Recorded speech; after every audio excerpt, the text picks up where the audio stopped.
Hello and welcome to PRSay. This is the official award-winning podcast of the Houston chapter of Public Relations Society of America. And I'm your host, Veronica Sofer. I have the pleasure of introducing you to some of our amazing members here in our Houston chapter. And this is our opportunity to connect and get to know each other, talk about trends that are happening in communications here in the Houston area, and really learn and grow from each other. So we will go ahead and get this episode kicked off. I've got two great guests, but before we do that, I want to make sure I take care of some housekeeping. So if you are listening on the podcast, make sure you hit subscribe. We don't want you to miss any episodes of PRSay. And if you are watching on YouTube or Facebook, drop us some comments so my guest and I can be sure to circle back with you. So with that, I'm going to invite Melissa and Hailey from CAMS onto the show. Welcome to PRSay. Hi, Veronica. Nice to meet you. Hi, nice to meet you. Likewise, I'm so glad to meet you guys. Okay, so we have Hailey Boy and Melissa Kinsella from CAMS joining us. And so, ladies, I'm very excited about today's conversation. I love when we have teams that can join us and talk about the work that you guys do together. But before you guys dive into what you do at CAMS, tell us a little bit about how you got into communications and specifically energy. Okay, I'll go first. Yeah, I'll let Melissa start. So I don't have your typical pathway. I'm kind of unique in that manner. My background, I've been in the workforce, I'd say, since for 20, almost 30 years. And it's, constantly evolving, but my background has always been project management, administrative, and government, ironically. And then when I moved to Houston, I realized that, it's one of those, you're either, as far as a career choice, you're either, in the medical industry, you're an attorney, or you're in the energy industry. Mm-hmm. True. Very true. So that's kind of how my career started in the energy industry. Is I moved here 10 years ago. Mm-hmm. And my first company that I worked for was an energy related company.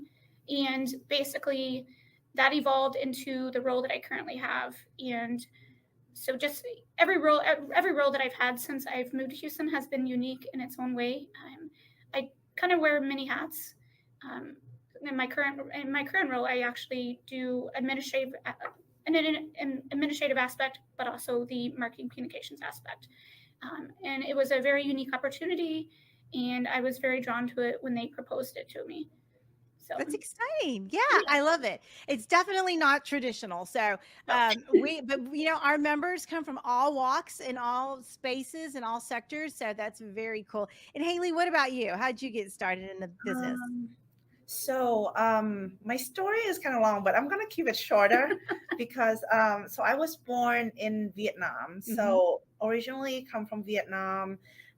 For my parents back then, and like the usual stigma, it's either going to be accounting or medical, and between those two for me. But then I kind of stood my ground, and then I said, no, I kind of like, like business administration. I'm not sure what kind of part of marketing I like yet, but then kind of like growing up, I realized that I want to do advertising.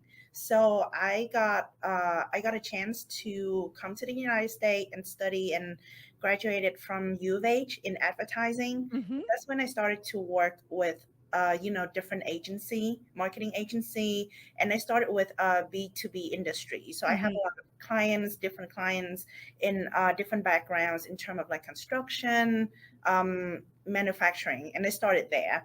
I did F&B for a while, but then I kind of liked B2B a lot. Mm-hmm. And then that when COVID hit, and then I started my graduate school journey. And then after I graduated, I found CAMS. And then I started working with Melissa, which is, I think Melissa is so much more amazing than what she told other people to be. Because she's like one of the people who you can count on in like emergency. Like this woman technically got stuck in an elevator. And then she legit just said like, you know what? I know people from the building that can get us out because the button was not working. And that's how she saved, like, technically the whole entire HR department was in the military. So I was like, Melissa, like, this company would not be running like without Literally, would yeah, not be right. literally. I do pretty well under pressure. Yeah. Yeah, well, definitely, and I love that story because, there we all need people like that on our teams, especially in the marketing and comms, space, because there's all kinds of stuff that comes to us. So tell us a little bit about what you guys do at CAMS. What's the structure? I know that, and we've had a lot of guests from the medical space, and even some tech, and so it's structured a little bit differently. But for those of us that are not in energy, what's a typical and how are you guys set up with like the marketing, PR, advertising, any stakeholder relations? How does that work in your shop? Sure. So I'll start and I'll let Hailey finish. Just to give everyone a background, CAMS is a privately owned company and we do asset management services. And the way I explain it to most people who have never heard of us, basically we oversee assets that, a lot of large PE firms will want, are interested in purchasing, say, a power plant. Mm-hmm. Well, they don't necessarily want to do the day-to-day operations or, manage the employees. So essentially they would hire us to come in and we would manage not only the facility, but those employees become our employees. And so it's unique in that manner. And it's, we actually have a role in not only just power plants, but battery, any type of renewable. So we also have a 24/7, it's a remote operations center. So we're unique in that we offer a lot of different, services. Mm-hmm. And as far as Hailey and I's role, it's constantly evolving. There's not one day that's similar. Yeah. Some days it's more chaotic than the other. But generally speaking, I would say that a lot of our focus are on, pitching to potential clients, current clients, as far as, our role would be creating PowerPoint presentations for the business unit lead or creating, email blasts if some of our employees are planning to attend a conference, press releases, do a lot of social media posts just to promote CAMS in general. And that's kind of the, very superficial level. And I'll let Hailey talk more of her specific role and responsibility. So I would say most of what we do in terms of like communication and marketing, we try to kind of like maintain branding for CAMS to external and internal stakeholders as well. Mm-hmm. So either that is gonna be a marketing campaign on a search ad, or is it going to be something that we push out on social media? Melissa usually deal mostly with the press releases and media relation aspect of our company. I am more kind of like a creative direction where I deal with a lot of like designing, creating the materials for the company to either portray our CAM services, since I think CAM services is like they said, our greatest assets is like our people.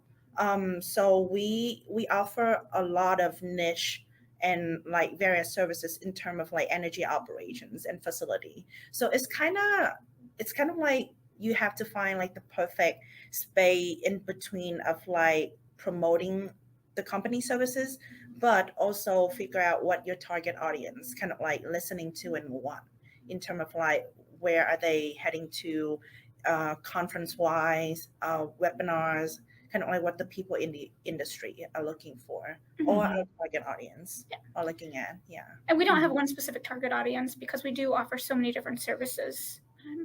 Like our HR group, we actually do a recruiting. We have a service called Staffing Solutions, where some of our recruiters will provide that as a service to a client, a current client or a potential client. We also do environmental consulting. We have an asset management service. We have a midstream service. So we're very unique in that manner. So our target audience is constantly changing. Yeah. Mm-hmm. And do you have to be mindful of what's happening in the community? Are there external factors that really play into what's happening?